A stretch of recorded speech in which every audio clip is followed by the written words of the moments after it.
Welcome to Interstage Left. I'm your host, Yvette Monique Clark. This is the spot where we kick it about all things theater, from on stage to backstage and even under the stage. We're talking stories, craft, and the passion that keeps the theater world alive. Let's get into it. Hello, everybody. We have a special guest today. Not everyone who shapes the theater industry stands in the spotlight. Some build the platforms that help the rest of us find it. My guest today is one of those people. He's the founder of the world's largest theater website, a producer, an entrepreneur, and one of the most influential voices in theater media. Please welcome the creator of BroadwayWorld, Robert Diamond. Thank you so much for having me and for that lovely introduction. I'm happy to be here today. I'm so excited because BroadwayWorld is a lifeline for so many of us. But I created this podcast because I'm fascinated at how people who come from all walks of life, life experiences, different levels of education, all end up in theater in some capacity or another and on stage. So the first thing I always ask my guests is, where are you from and how did you get into the business of show? Sure. I'm from Rockland County, New York, so about 45 minutes north of New York City. I saw theater occasionally growing up, but I didn't actually get involved in the theater world until high school. I was mostly involved in sports and computers. I'm a happy computer geek by birth and nature. My parents took me to see The Phantom of the Opera when I was a high school junior. And for whatever reason, like many shows are what inspire lots of us to get into this business. Something clicked in my young head, and my dad said, if you thought that was great, you should hear the original Michael Crawford. And I said, who is Michael Crawford? And he said, here, listen to this. He blew my mind and went down the rabbit hole of becoming a Michael Crawford fan, which was my introduction to the theater world. And on the side of that, being a geek from a tech background, also at 16, I had early dismissal from high school, and my mother would shove the classified ads under my door, very helpfully with a few of them circled, saying, if you think you're coming home and taking a nap or watching All My Children Are One Life to Live, you have another thing coming, young man. Right. Go get a job. And I was lucky in that this small technical publishing company that was located in Pearl River, New York, took a chance on a young high school junior. They hired me as a junior webmaster for a whopping $7 an hour. Okay. This was 1996. And I think they realized by about week 2 that this young kid at the time could do pretty much everything that their much more expensive consultant could do. So they let her go and gave me a big raise to $7.25 an hour. Okay. And a big promotion from junior webmaster to webmaster. Okay. And I kept working for this publishing company throughout the rest of high school and all through college, which for me was at Syracuse University. And now on the side of that was this whole Michael Crawford thing and burgeoning theater fandom. So I begged my parents to take me to Las Vegas, where Michael was starring in a show at the time called EFX at the MGM Grand. And when we got out there, every single night there was a sign up saying, Mr. Crawford will not be in the show this evening due to illness. Please try back tomorrow. And we tried. We went back every single day and wound up seeing it on our final night there with his 5 understudies. And when I got back home, there was at the time like a little Michael Crawford mailing list, which had on there that he had actually broken his hip doing the show, was involved in litigation with the MGM Grand, was probably not coming back to it, and therefore I had missed my opportunity. And being a frustrated young person with technical skills, I thought what the world needs is a Michael Crawford fan site. And when I went to Syracuse, it was the second largest Michael Crawford website. This is now 1997.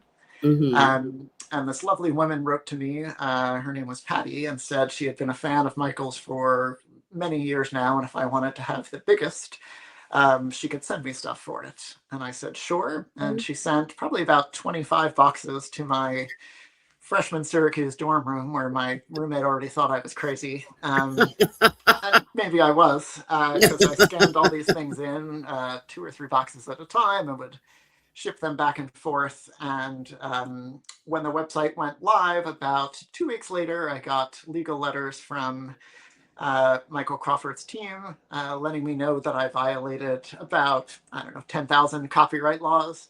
And also kindly letting me know that many of the pictures that I had scanned in were ones that they were selling for sick children's charities, of which he was president. And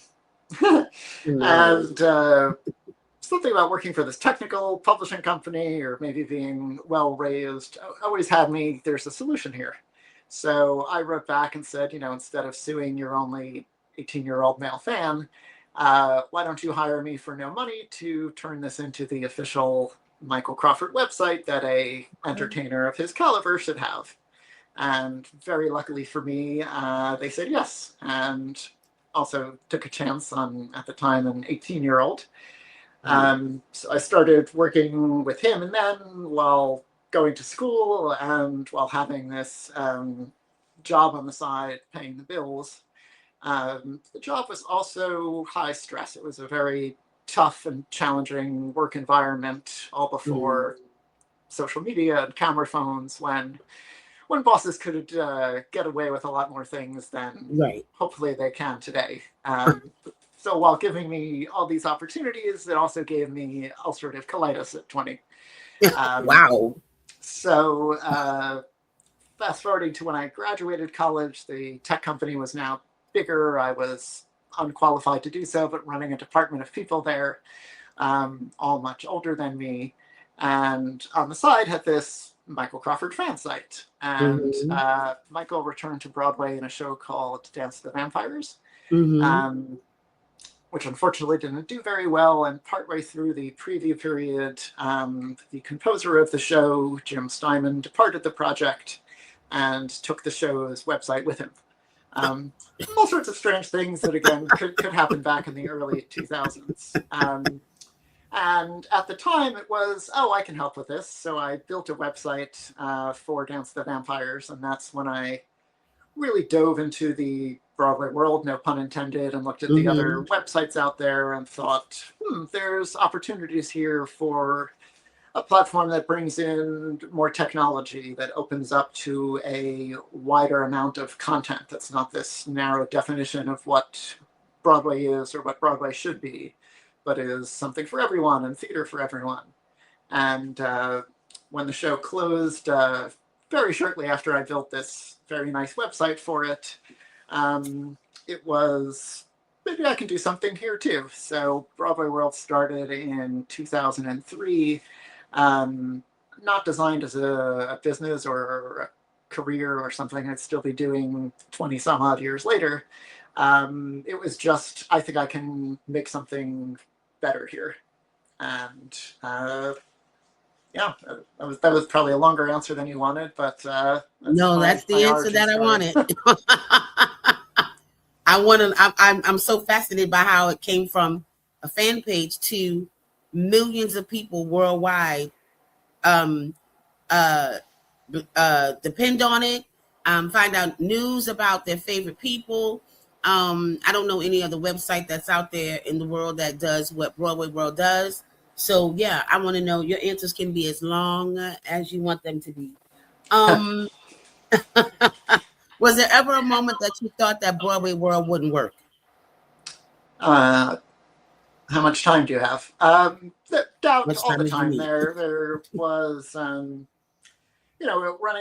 a business, running a media business, running a business in the theater community, which again is is wonderful, but sort of vastly different than anything else that's out there. There was continual moments of doubt. Is this going to work? Is it working well enough? Stress coming at you from problems you never expected to have or expected to solve. So yeah, I would say almost annually there's still moments of doubt, moments of all those things. But you got to push through them because life is short, and when you start something, there's a responsibility for it that, if I don't get up out of bed and do this, it's not going to get done. And, Absolutely.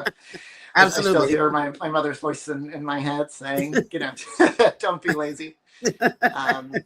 So, like when life throws you all challenges, I'm a big believer in no matter what, you just have to keep moving forward. So it's, what's the doubt? What's the crisis? What can you do about it?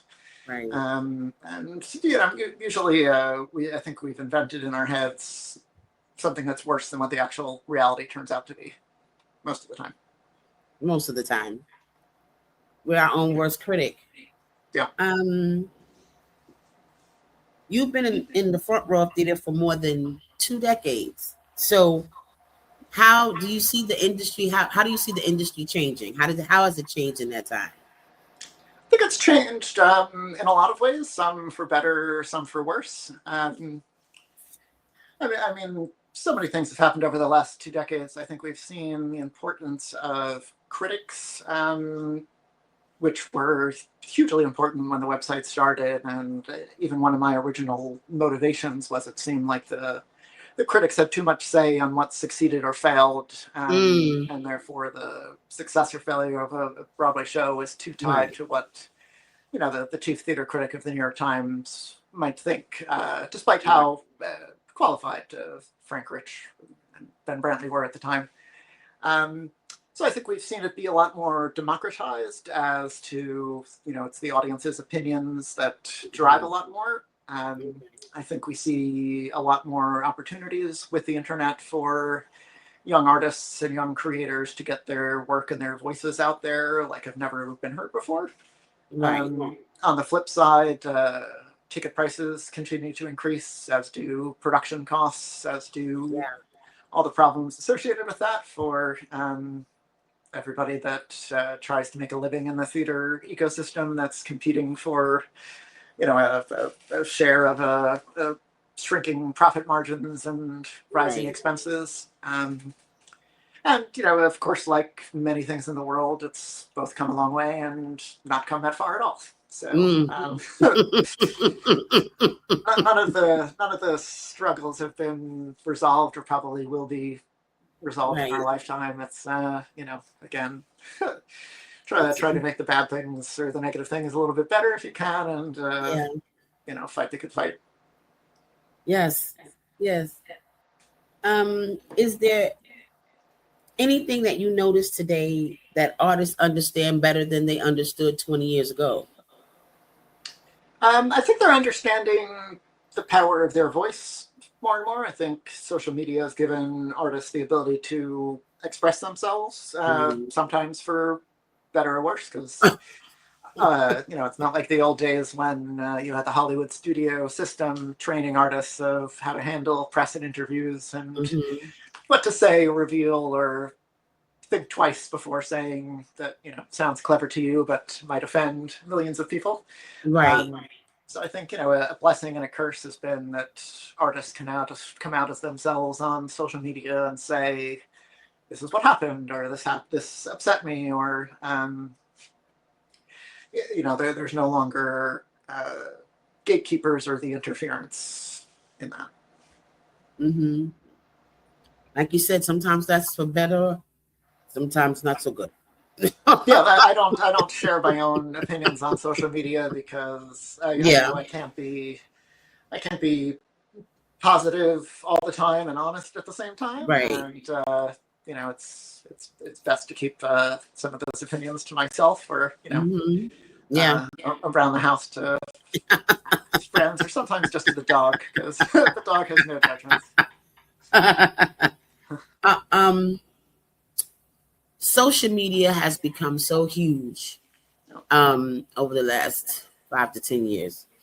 Do you think that artists have to be just as good marketers as they are performers?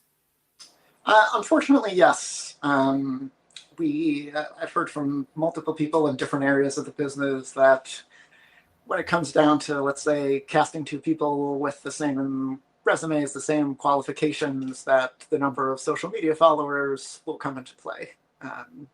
At the end of the day, it's called show business. And the goal of every producer, everybody putting money in, is to get their money back, to put butts in seats. So they're going to use everything they can to evaluate that, including, again, for better or worse, what they think an artist's ability to sell tickets is. And these days, social media following is one way to measure that, or try to measure that. Yeah, which is kind of, I think, a little unfair to, put the marketing on the performer, because they're not getting a piece of those ticket prices when they get the behinds in the seats. So, that's what makes it like, interesting.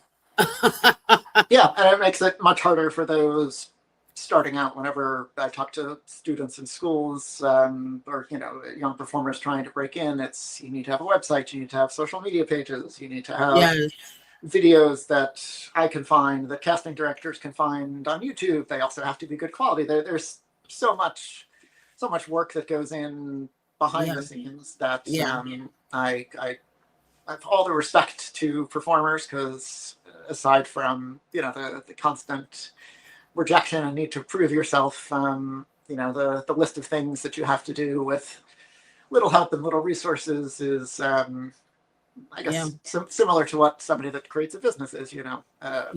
Artists are basically running their own solo businesses these days.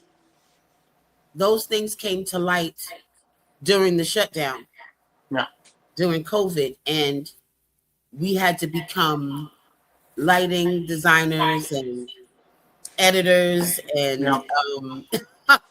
sound people in our homes, and sometimes very tiny apartments. BroadwayWorld was like a lifeline to people during that time.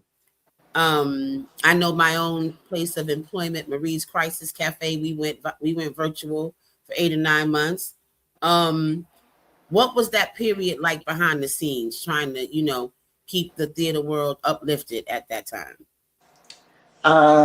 Challenging. I would say, on one hand, I don't want to use the word lucky is not the right word, but because of the experience that I had in my day job years ago, BroadwayWorld has always been anti-office. So we're very lucky in that, we didn't have a rent or an overhead or an office that had to be shut down. Our staff was already remote and dispersed. I myself wound up in, we had our child via surrogate during the pandemic in Las Vegas. So in May of 2020. So I was actually out in an Airbnb from, I don't know, like March through May of 2020, spinning around in circles, looking at all the terrible art that they put on the walls of an Airbnb, like, it's 1 o'clock, and, love, gather, enjoy.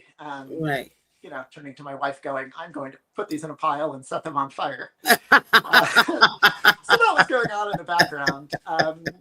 But at the same time, it was, I think, my strong desire. It's something that I'm proud of, that we maintained our staff, going virtual, covering everything that everybody in the theater was doing virtually, and also using that time to reinvent ourselves.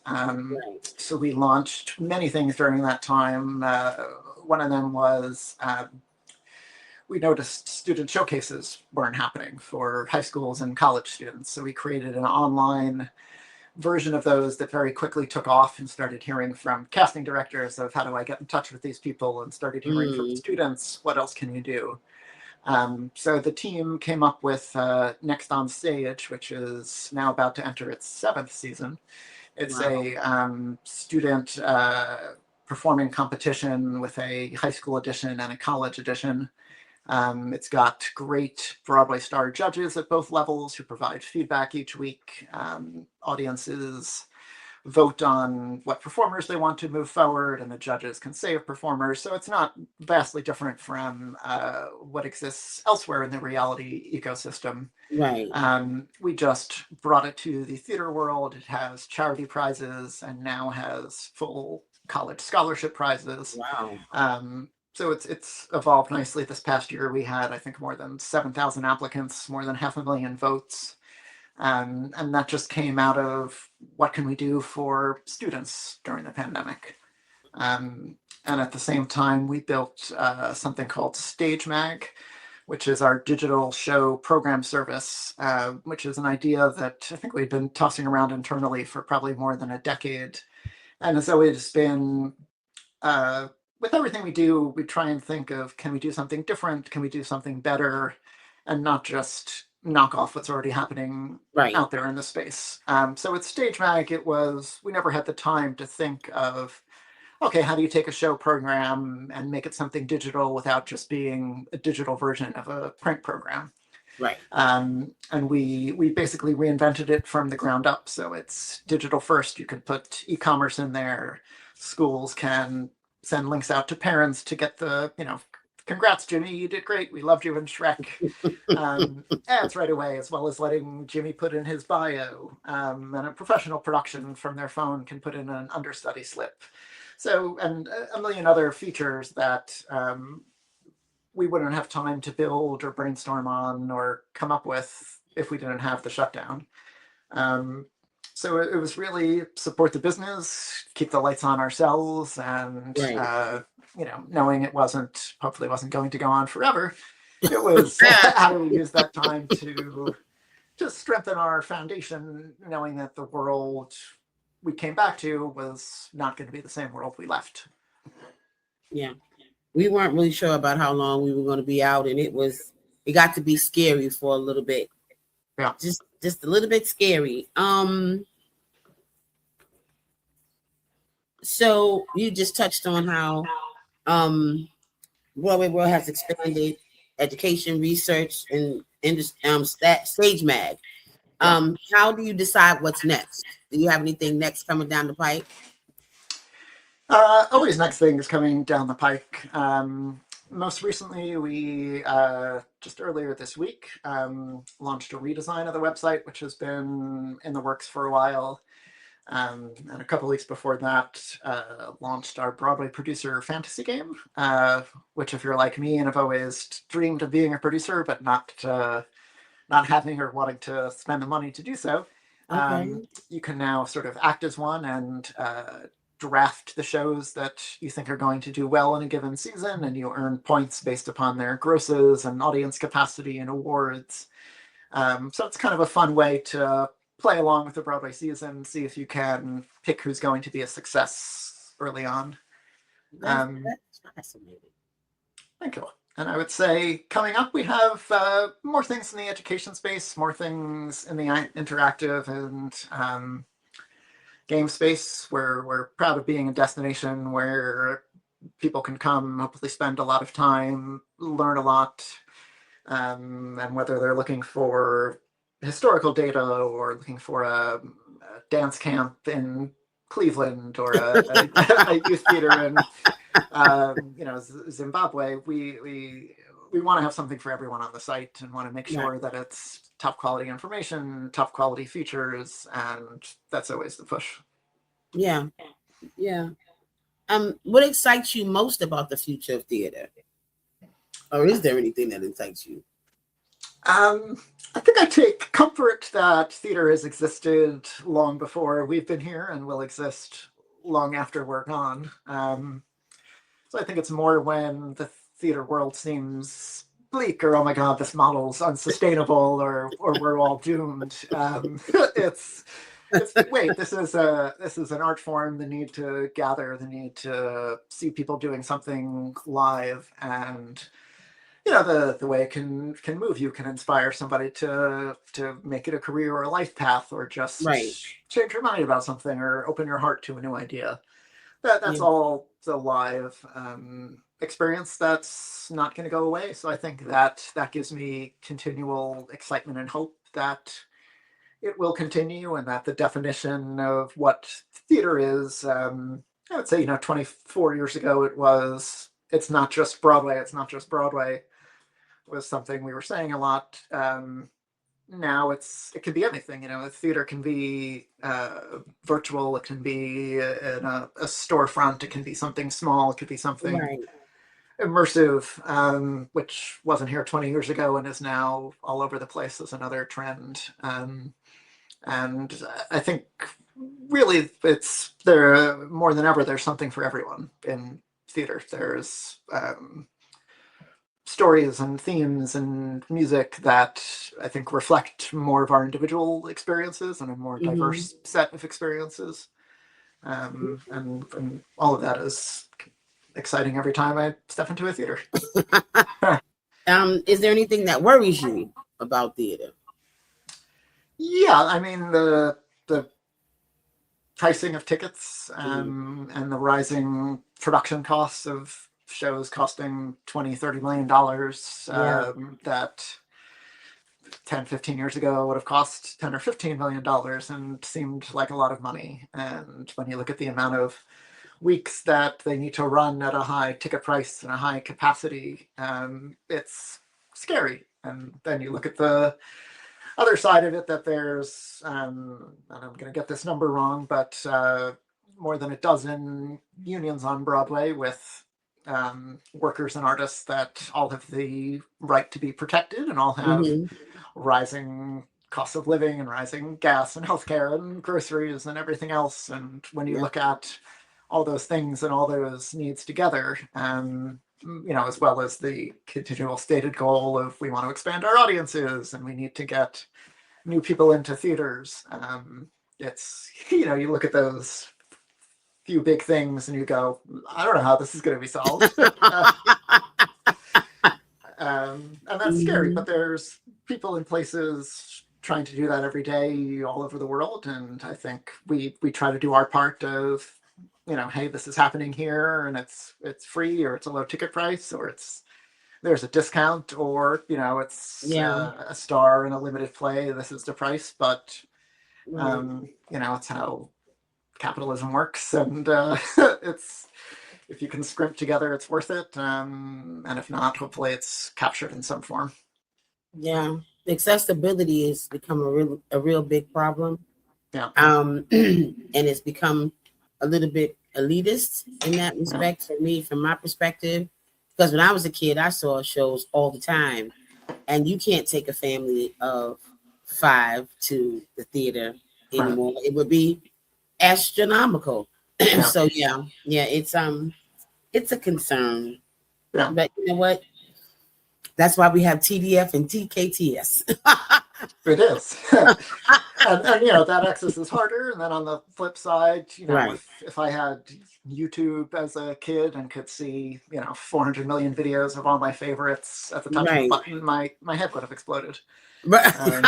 So it's both easier to see things and harder to see things, and it's like the world keeps spinning, and it's about trying to find your place in it and your people in it, and sparking joy and all that. So aside from BroadwayWorld and Wisdom Digital, you produce live events and benefit concerts. So what is that like to be on that side of things? A different kind of stress. You seem to pick things that are very stressful. Yes, which I don't know. Maybe I should be talking to a therapist after I talk to you about why I do that. But it was probably in our first few years. It seemed like a natural extension at the time of we were working with all these young artists, and it was I think a little before way too many Monday night events. This continues to be a problem in the theater community. So we started a concert series for Broadway Cares that took place at Joe's Pub, and I think we did 15 to 20 concerts there over our first 8 to 10 years, and then have brought it back for special events and special anniversaries. So we did our last one for our 20th anniversary, was at Sony Hall 2 years ago, co-hosted by Richie Ridge and God rest her soul, Cheetah Rivera, one of her last appearances, and directed by Richard J. Alexander, a good friend and a icon in the directing and producing world of Broadway. And that's been it for now. The concerts are sort of vastly different from our day-to-day work, and that you're suddenly putting on a live event, arranging travel, dealing with ticket sales and musicians and rehearsals. So it's an exciting, stressful distraction that always turns out wonderfully. Has always raised money for causes we believe in, and usually left me going never again for about a year or two till you sort of forget the stressful parts, and remember, like, iconic performances or nice things people said, and then you go, oh man, maybe that would be fun to do again. I'm still in the broken phase from our 20th anniversary, so I don't know if there's going to be another one soon, but maybe someday. So tell me what Wisdom Digital, what is the company? What does it do? What do you focus on in your company? Wisdom Digital was just it was the company name that I came up with decades ago. I think originally, before BroadwayWorld, I thought I would make websites on the side. I thought the website that I had made for free for Michael Crawford could be, monetized into let me sell my web services elsewhere. So I was doing that under the Wisdom Digital umbrella, and then used that to create BroadwayWorld, and that's just been my company name ever since. I think it reflects my desire to try and do smart things with technology, which is what I'm still trying to do every day. Okay. Where do you think theater media will be 5 years from now? Because AI is really infiltrating our lives. So where do you think that would be in about 5 years? I have no idea. Hopefully still here. With all technology, it's sort of how do you ride the wave instead of getting run over by it. So obviously AI is a continual part of our conversation here, both how can we use it to help humans work better, handle the large amount of content and data that we have, with also, without displacing people, because it's can't do the job that people can do, nor should it. It's definitely causing challenges for media, both theater and otherwise, as technology that can answer a question when you search for it without you clicking through to a website, that is obviously not a good thing for the website. It's something that we hope the technology platforms get better at, crediting the people in places that are providing the AI answers, and as fair use for that, send traffic back as opposed to just profiting from the creative work of others. It's something that we work on a lot ourselves to make sure our answers are appearing and links are coming back to us, and all that. So it's I think, like all technology, something useful and scary, and it's changing things at an accelerating pace. So I don't even know if I can predict 6 months from now, never mind 5 years from now. It's keep watching it and keep trying to use it smartly and use it to expand reach and expand access, and yeah. So I know you've probably seen theater pretty much all over the world, I'm assuming. And yes. What other city besides New York is like a really theater focused? Like it's sort of like Broadway in Istanbul. Like what other places are like that? Yeah, I mean, London always comes to mind. That's still, the biggest So, The West End, it's the yeah. birthplace of Shakespeare and many modern theatrical things. We owe them that, so I think that's sort of still the number one point. There's a lot of exciting things happening all over the world. In Korea, Japan, and China, we've had a lot of content on the site recently about new musicals and new musical artists there, many of which through K-pop and other music is making its way around the world, which is exciting. Spain is a a market that we're seeing a lot of growth in, and as well as Germany. And I think across the United States as well, you're seeing regional theater in a lot of markets take on an increased importance. And I think as gas prices have gone up, there's been strange things in the outside world affecting us this year. You see people maybe taking more local trips versus traveling, and some of that we're seeing in people seeing more shows locally, taking a chance more on other theaters in their area. And I think it's just as important to develop and support those theater ecosystems all over in smaller cities as it is, in the Broadway market. Yeah. What are you most proud of about what you've done for the theater community in regards to information, education? What are you most proud of? I think we're most proud that we're still doing it after 24 years, because that in and of itself feels like a miracle these days.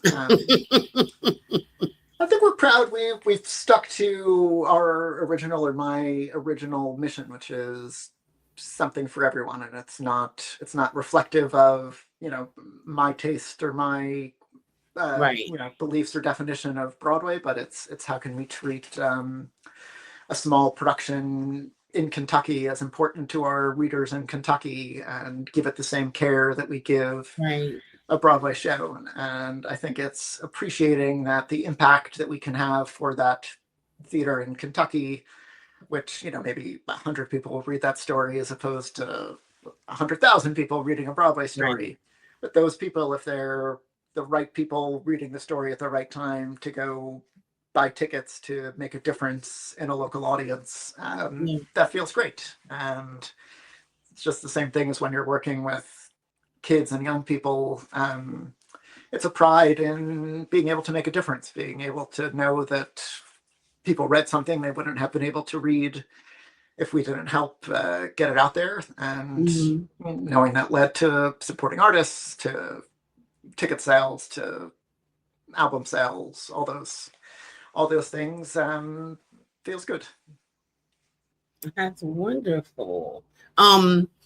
So when BroadwayWorld started, were you the chief cook and bottle washer? Did you do all the things? Did you write reviews? Did you source information? Were you the jack of all trades when you first started BroadwayWorld, or did you just focus on way too many hats at the beginning, maybe still way too many hats. So yeah, I mean, I guess I still am CEO. It also sort of function as CTO, I guess you would say, because I come from a tech background. It's still what I'm best at, and lead our development and technology on the website. And for about the first maybe 20 or so years, I was also editor-in-chief, running the content until luckily 4 or 5 years ago, I passed that on very gratefully to Nicole Roski, who succeeded me as editor-in-chief and has been doing great since then. But yeah, we went from a one-person company of me doing everything to I think we're now maybe a 20-person company.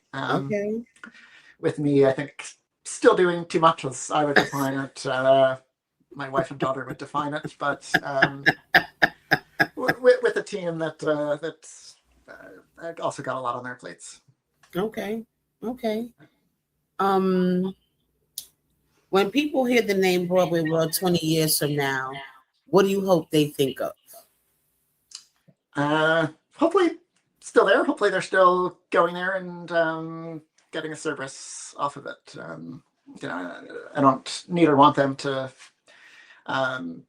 think of me or one thing in particular. I've got no personal ego about that. They should, hopefully think of it as people think of it today, as a useful and positive resource. Yeah, I think they will. So we've come to the part of the show that I call Stage Left Quickies. Okay. Where I rattle off a bunch of things and you just give me the first answer that comes off the top of your head. Okay. It won't hurt, I promise. One city every theater lover should visit besides New York. London. One Broadway World feature you're most proud of. Next on Stage. Biggest risk or biggest reward? Meaning the biggest risk or reward that I've taken, or which one? Biggest risk? The biggest risk was probably leaving a relatively stable day job 21 years ago to try and continue this dream of building a better theater website. And the reward has been still being able to do it. Gut instincts or analytics? Both. I say you got to go with your gut instincts at first. It's making the best decision with the best information you have at the time. Yeah. But then it's quickly checking the analytics, because don't be afraid to pivot when, in our case, our readers always tell us something different.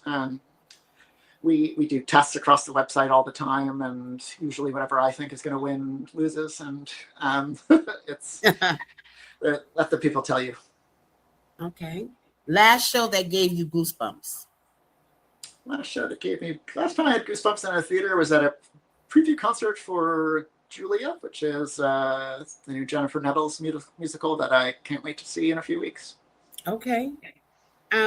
What's one show you could see over and over again? Over and over again. Maybe Les Mis. Okay. One person in theater, past or present, you'd love to have dinner with? Love to have dinner with. Hal Prince. And last one, finish this sentence. Theater is...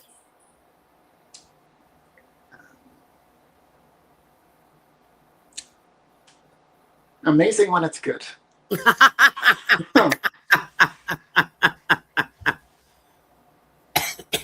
I want to thank you so much for joining me today. Thank you for having me. Taking the time. It was fascinating for me to learn about you. And, I click on BroadwayWorld all the time and I'm like, who runs this thing? I wonder the same thing all the time when I go there. So now I know. Yeah, exactly. Yeah. Thank you so much. I appreciate you spending your time with me. Yeah, likewise. Thank you for having me today. All right. Thank you. Bye-bye. Bye.